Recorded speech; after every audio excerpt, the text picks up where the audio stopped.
வணக்கம். நான் உங்கள் அஸ்ட்ரோ ராஜேஸ்வரி பேசுகிறேன். இன்றைக்கி என்ன தலைப்புன்னா, டாக்டர் ஆகும் வீடியோ அப்படின்னு நேற்று போட்டிருந்தேன். சரி, இன்றைக்கி ஒரு ஷார்ட்ஸாக போட்டுடலாம் அப்படிங்கிற ஒரு இது உள்ள கான்செப்டில் வந்திருக்கிறேன். சரி, வாங்க பார்க்கலாம். அதுக்கு முன்னாடி சப்ஸ்கிரைப் பண்ணி வச்சுக்கோங்க. அப்போ தான் வீடியோ உடனுக்குடன் பார்க்க முடியும். சிம்பிளாக ஒன்று பார்க்கலாம் வாங்க. நேற்று ஒரு கட்டம் கொடுத்துருந்தேன். அதாவது லக்னத்துக்கு 10ல் செவ்வாய் இருக்கும். அதுவும் இதே மாதிரி ஜாதகம் தான். அதாவது எதுக்கு போடுறேன்னா, 2-3 முறை இப்போ பசங்க படித்து முடிச்சிருவாங்க. ஒவ்வொரு பசங்க என்ன பண்ணுவாங்கன்னா, நீட்டுக்கு தான் போகணுன்னு ஒரே அடமெண்ட்டாக இருப்பாங்க. போகலாங்க, தப்பு இல்லை. ஏன்னா பசங்க ஆசைப்படுறாங்கன்னு நம்ம சேர்த்துட்டு திருப்பியும் அதிலிருந்து வெளியில் இன்னொரு கோர்ஸ் முடிக்கணுங்கிறது கொஞ்சம் கஷ்டம். நீங்கள் ஒரு தரத்துக்கு 4 தரம் ஜாதகம் பார்த்து அது கரெக்டாக இருந்தால் சேர்க்கறதுக்கு நல்லா இருக்குமேங்கிறதுனால தான் நேற்று போட்ட வீடியோ. அவர் 8 வயசு தான் ஆகுது அவருக்கு.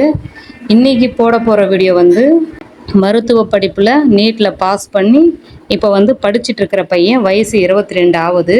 இப்போ வாங்க, இவங்க ஜாதக படிப்பு படிச்சுட்ருக்கிறவங்க. நேற்று குத்துருந்தோம், இதே மாதிரி தான் இருக்கும். நீங்கள் அமைப்பு போய் பாருங்கள், டிஸ்கிரிப்ஷனில் கொடுக்குறேன் அந்த வீடியோவையும். வாங்க கட்டத்துக்குள்ளே போகலாம்.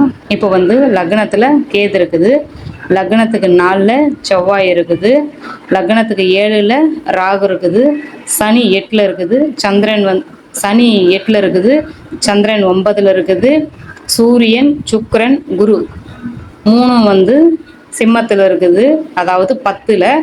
புதனும் 11ல் இருக்குது, லாபஸ்தானாதிபதி. இப்போது செவ்வாயும் சனியும் தொடர்பு கொள்ளணும் அப்படின்னு நேற்று ஒரு வீடியோ பார்த்துருப்போம். எந்த மாதிரியெல்லாம் தொடர்பு கொள்ளலான்னு சொல்லியிருப்பேன். ஒரு சிலத்துக்கு புரியாது, அதுக்காக தான் இந்த வீடியோ. இப்போது அதில் செவ்வாய் 4ஆம் வீட்டை, அதாவது 4ஆம் பார்வையாக சனியை பார்க்கும். சனி 10ஆம் பார்வையாக 10ஆம் வீட்டையே பார்க்கும், செவ்வாயை பார்க்கும். இப்போ பாருங்கள், அதுக்கு செவ்வாய்க்கும் சனிக்கும் சம்மந்தமே இல்லை. எப்படி இந்த ஜாதகர் படிக்கிறாரு மருத்துவ படிப்பு அப்படின்னு கேட்டிங்கன்னா, செவ்வாயும் சனியும் சேர்ந்து ஒன்று சேர 10ஆம் வீட்டை பார்க்குது. அதாவது சனி 3ஆம் பார்வையாக 10ஆம் பார்வையாக சிம்மத்தை பார்க்குது. செவ்வாய் 7ஆம் பார்வையாக 10ஆம் வீட்டை பார்க்குது. 8ஆம் பார்வையாக புதனையும் சேர்ந்து பார்க்குது. இதில் 8ஆம் வீடு, 11ஆம் வீடு, 10ஆம் வீடு எல்லாமே வலுப்பெற்றுருச்சு. இவங்களுக்கும் தர்மகர்மாதிபதி யோகம் இருக்குது. எப்படின்னு கேட்குறீங்களா? 9க்கு அதிபதி 9ல் ஆட்சி, 10க்கு அதிபதி 10ல் ஆட்சி. அப்படி இருந்தாலும் தர்மகர்மாதிபதி யோகம் வேலை செய்யும். நீங்கள் போயிட்டு பெரிய வீடியோவில் இன்னும் விளக்கமாக கொடுத்துருக்குறேன், போயிட்டு பாருங்கள். தேங்க்யூங்க.